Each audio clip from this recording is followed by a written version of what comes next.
अगर आप अपनी फाइनेंशियल जर्नी की शुरुआत कर रहे हो तो ये सिंपल 1 मिनट का फाइनेंशियल प्लान आपको बहुत हेल्प करेगा। सबसे पहले स्टेबिलिटी बिल्ड करो इमरजेंसी फंड से।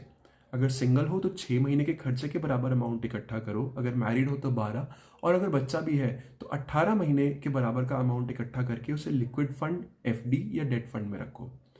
फिर है सेफ्टी और प्रोटेक्शन।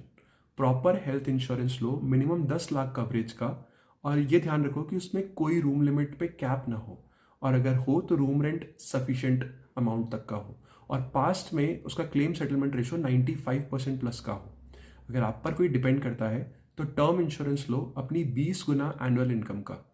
और फिर से ध्यान रहे, पास्ट क्लेम सेटलमेंट रेशो यहाँ भी 95% प्लस होना चाहिए। किसी भी डेट ट्रैप से बाहर निकलो। क्रेडिट कार्ड या पर्सनल लोन जिस पे इंटरेस्ट 12% से भी ऊपर होता है, इन्हें हाई प्रायोरिटी पे क्लोज करो। मेक श्योर करो कि आप इनमें कहीं भी इंटरेस्ट ना भर रहे हो, और भर रहे हो तो इन्हें सबसे पहले क्लोज करो।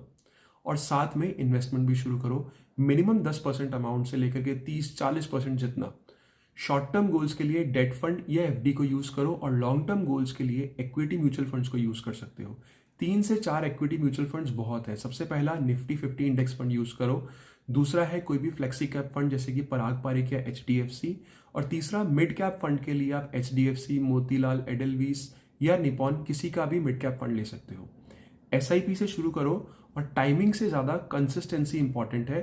परफेक्ट होने की ज़रूरत नहीं है, स्टार्ट करने की ज़रूरत है। एक सिंपल प्लान और लॉन्ग टर्म डिसिप्लिन से भी वेल्थ बनती है। अगर आपको लगता है इससे किसी को बेनिफिट होगा तो ज़रूर उससे शेयर करो।